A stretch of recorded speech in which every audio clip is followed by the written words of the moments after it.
Welcome to ஜாசியரமா. Hello friends, நம்ம இப்போ ரோட்டு கடை இட்லி சாம்பார் எப்படி செய்யலாங்கிறத பார்க்க போகிறோம். நம்ம வந்து எத்தனையோ வகை இட்லி சாம்பார் வந்து செஞ்சுருப்போம், சாப்பிட்ருப்போம். ஆனால் இந்த கடலை மாவில் செய்யக்கூடிய இந்த சாம்பார் வந்து ரொம்ப ஈஸியாக இன்ஸ்டன்ட்டில் நம்ம பருப்பு காய்கறி இல்லாமல் செய்யக்கூடிய இந்த சாம்பாருக்கு ஒரு தனி சுவையே இருக்குது. இப்போ இந்த சாம்பார் எப்படி செய்யலாங்கிறத பார்க்கலாம். அதுக்கு அடுப்பை பற்ற வச்சுட்டு ஒரு பேனை வைங்க.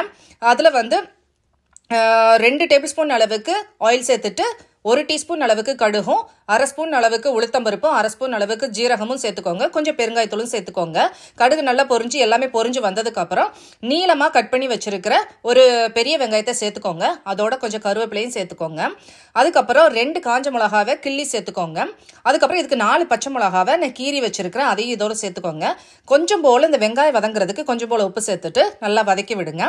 இதில் வந்து வெங்காயம் வந்து பலபலன்னு வதங்கினா மட்டுமே போதும், கலர் மாறக்கூடாது. அப்படி இருந்தால் தான் இந்த குழம்பு வந்து இந்த சாம்பார் வந்து ரொம்ப டேஸ்ட்டாக இருக்கும். நல்லா இந்த மாதிரி வதக்கி விட்டுக்கோங்க.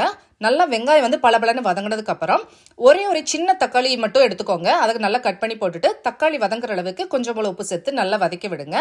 ஒரு தடவை நல்லா 1 நிமிஷம் நல்லா வதக்கி விட்டுட்டு ஒரு மூடியை வச்சு மூடிட்டு ஃப்ளேமை சிம்மில் வச்சுட்டு 1 நிமிஷம் நல்லா வேகிற தண்டி விடுங்க. இப்போ பாருங்கள், தக்காளி கொஞ்சம் மசிவான பதத்தில் வந்திருக்கும். இந்த ஸ்டேஜில் நல்லா வதக்கி விட்டுருங்க. இப்போ தக்காளி நல்லா வதங்கினதுக்கப்புறம் 1/4 டீஸ்பூன் அளவுக்கு மஞ்சத்தூள் சேர்த்துக்கோங்க. அதுக்கப்புறம் 1/4 டீஸ்பூன் அளவுக்கு மிளகாத்தூள் சேர்த்துக்கோங்க. ஏற்கனவே நம்ம பச்சை மிளகா காஞ்ச மிளகா சேர்த்துருக்கதால அதிகம் காரம் சேர்க்க வேண்டாம். அதனால் இதுக்கு 1/4 டீஸ்பூன் அளவுக்கு மிளகாத்தூள் சேர்த்துக்கோங்க. அதே சமயம் கடலை சாம்பார் வந்து ரொம்ப காரமாக இருக்க தேவையில்லை. அதுக்கப்புறம் 1 ஸ்பூன் அளவுக்கு சாம்பார் தூள் சேர்த்துக்கோங்க. நான் கடை சாம்பார் தூள் தான் சேர்த்துருக்கிறேன். நீங்கள் வீட்டில் அரைச்ச சாம்பார் தூள் இருந்தாலும் அதையும் சேர்த்துக்கலாம். சேர்த்துட்டு நல்லா பச்சை வாசனை போகிற அளவுக்கு மசாலாவை நல்லா வதக்கி விட்டுருங்க. அதுக்கப்புறம் இதுக்கு வந்து ஒரு 2.5 டம்ளர் அளவுக்கு நம்ம தண்ணி சேர்த்துக்கலாம். நம்மளுக்கு குழம்பு எந்த அளவுக்கு தேவையோ அதுக்கு தகுந்த அளவுக்கு சேர்த்துக்கலாம். 2.5 டம்ளர் அளவுக்கு தண்ணி சேர்த்துட்டு நல்லா கலந்து விட்டுருங்க. இப்போ இந்த சாம்பாருக்கு தேவையான அளவுக்கு உப்பு சேர்த்துக்கலாம்.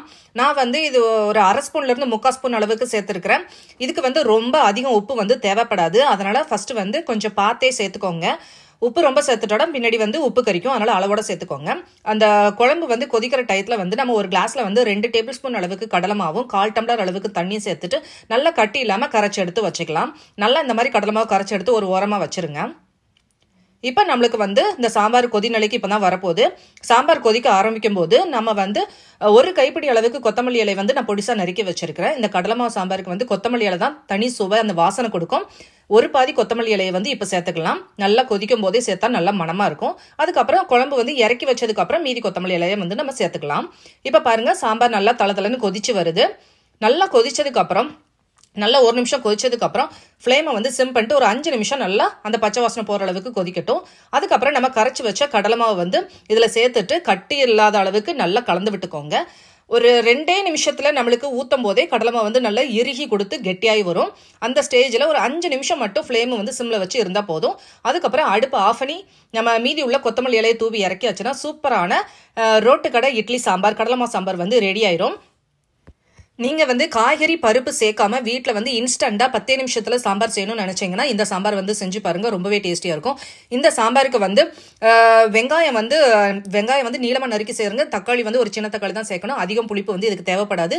அதே சமயம் இந்த கடலை மாவு சாம்பார் வந்து நம்ம வந்து இட்லிக்கு சாப்பிடலாம், பொங்கலுக்கு சாப்பிடலாம், பூரிக்கு சாப்பிடலாம், ரொம்ப டேஸ்டியாக இருக்கும். இந்த சாம்பாரை நீங்களும் உங்கள் வீட்டில் செஞ்சு பார்த்துட்டு எப்படி வந்துச்சுங்கிறது எனக்கு கமெண்ட் பண்ணி சொல்லுங்கள். அதோட இந்த வீடியோ பிடிச்சிருந்துச்சு நாங்கள் ஃப்ரெண்ட்ஸ்க்கு ஷேர் பண்ணுங்கள், லைக் பண்ணுங்கள், கமெண்ட் பண்ணுங்கள், சப்ஸ்கிரைப் பண்ண மறந்துடாதீங்க. உங்களை நெக்ஸ்ட் வீடியோ சந்திக்கும் வரை பாய் அண்ட் தேங்க்யூ.